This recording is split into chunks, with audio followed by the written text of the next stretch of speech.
You love someone who made you feel chosen one day and invisible the next. And no matter how many times you told yourself to walk away, something kept pulling you back.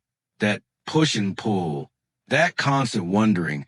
It wasn't weakness. It was confusion. And today, that confusion ends. You're misreading the signals if you think an avoidance hot and cold behavior is random. Research from the University of Michigan shows that 68% of people with avoidant attachment use indirect testing behaviors to gauge emotional safety before allowing themselves to get close. I see this with my clients constantly. They come to me frustrated, wondering why someone who clearly has feelings for them keeps pulling back, going quiet, or acting unbothered. By the end of this, you'll understand exactly what those tests look like and what they actually mean. Because when an avoidant tests you, they're not playing games. They're asking a question they're too scared to ask out loud. It starts with something small, a text that's just casual enough to be deniable. A like on a photo you posted 3 weeks ago. Hey, how have you been? That arrives on a random Wednesday night. You stare at your phone wondering, is this something? Or am I reading into nothing? And that confusion is not an accident. That's the test beginning. When an avoidant wants someone in their life, they don't lead with vulnerability. They lead with distance. Because vulnerability, to them, is the most dangerous thing in the world. Every avoidant learned this lesson early. Maybe the people they needed most were emotionally unavailable. Maybe showing need was met with ridicule or silence. So they built a wall, not to keep you out, but to keep themselves safe. And now, even when they want you close, they can't simply say so. Instead, they test, quietly, indirectly, deniably, to see if you're safe enough to let in. The first test is a disappearing act. They pull back suddenly, go quiet for days, stop initiating, become harder to reach. This is an indifference. This is them watching. Will you panic? Will you flood them with messages? Will you demand an explanation? If you do, it confirms their deepest fear. That closeness means losing control. That love comes with conditions and pressure.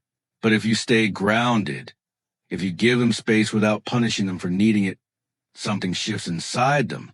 They exhale. You just pass without even knowing there was an exam. You feel the weight of that silence differently each time. At first it stings. Your mind races through every possible reason. Did you say something wrong? Were you too much? Too available? You're tempted to reach out, to fix it, to close the distance they opened. And maybe you do once, but somewhere in you, a quieter voice starts to rise. One that says, I shouldn't have to chase someone who claims to want me. And the moment you start listening to that voice, you change the entire dynamic without sending a single message. The second test is the low-effort reach-out. After days of silence, they return, but barely.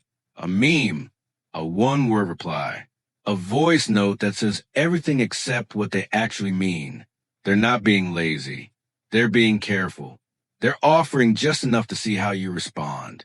Do you light up immediately, grateful for any crumb of attention? Or do you respond warmly but without desperation, present, but not performing? Because the avoidant is quietly measuring how much power they still hold over your emotional state. If your entire mood shifts based on one text from them, they know you're still hooked. And paradoxically, that makes them pull back again. Not because they don't care, but because the imbalance feels unsafe. Intensity without stability triggers their flight response every single time. The third test is the vulnerability probe. Out of nowhere, they share something real, a quiet fear, a painful memory, something that happened recently that actually hurt them, mentioned almost in passing, like they didn't mean to say it out loud. But they did. They chose to say it to you, and now they're watching. Do you immediately jump to fix it, minimize it, or redirect the conversation back to yourself? Or do you slow down, acknowledge it, sit with it, Let them feel heard without making it a big moment. How you handle their rare, unguarded seconds tells them everything. It answers a question they've been carrying the whole time. Is it safe to be human around you?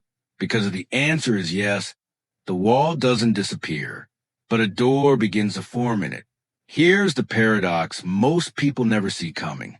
The avoidant is simultaneously hoping you pass their tests and hoping you fail. Passing means they have to move closer, and closeness, even wanted closeness, terrifies them. Failing means they get to stay where it's familiar, alone but safe. That internal war. Craving connection while fearing it in equal measure is exactly why the behavior feels so contradictory, because it genuinely is. They are not sure which outcome they want, but they are certain of one thing. They need to know the truth about you before they can decide. Two things can happen from here. In the first path, you hold your ground, not coldly or strategically, but from a place of genuine self-respect. You respond with warmth, but without need. You don't punish their distance, but you don't reward it with anxiety either. You show up as someone with a full life, real standards, and the ability to love without losing yourself. Slowly, the tests become less frequent, not because they've stopped caring, but because they've started feeling safe. The wall doesn't come down overnight, but a door appears, and eventually they walk through it.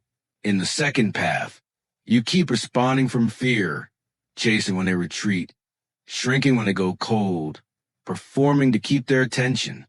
Your anxious energy meets their avoidant patterns, and the cycle locks. Neither of you grows. Both of you stay stuck in a loop that drains everything and builds nothing. So here's the truth most people aren't ready to hear. The best response to an avoidance test isn't a strategy. It's not calculated distance or mirroring their coldness on purpose. It's becoming someone who genuinely doesn't need to pass their tests, because you build a life, a sense of self, and a standard of love that doesn't bend for someone who can't yet say what they want. That's not a tactic. That's healing. And that, ironically, is the only thing that makes an avoidant feel safe enough to stop testing and start actually showing up. If you're in that push-pull right now, wondering why they keep disappearing, what the silence means, whether any of this is even worth it, remember this. Their tests are not a reflection of your worth. They are a map of their wounds. And the most powerful thing you can do is stop auditioning for a role you already deserve and start living like it. And if this helped you see your situation more clearly, do 3 things before you leave. Save this video, because the next time they go quiet, your mind will spin and you'll want to come back to this. Drop a comment below and tell me which test hit closest home. The disappearing act, the low effort reach out, or the vulnerability probe. I read every single one. And subscribe if you're done feeling confused and ready to actually understand what's happening beneath the surface. Every week I break down the patterns that keep you stuck, so you can stop reacting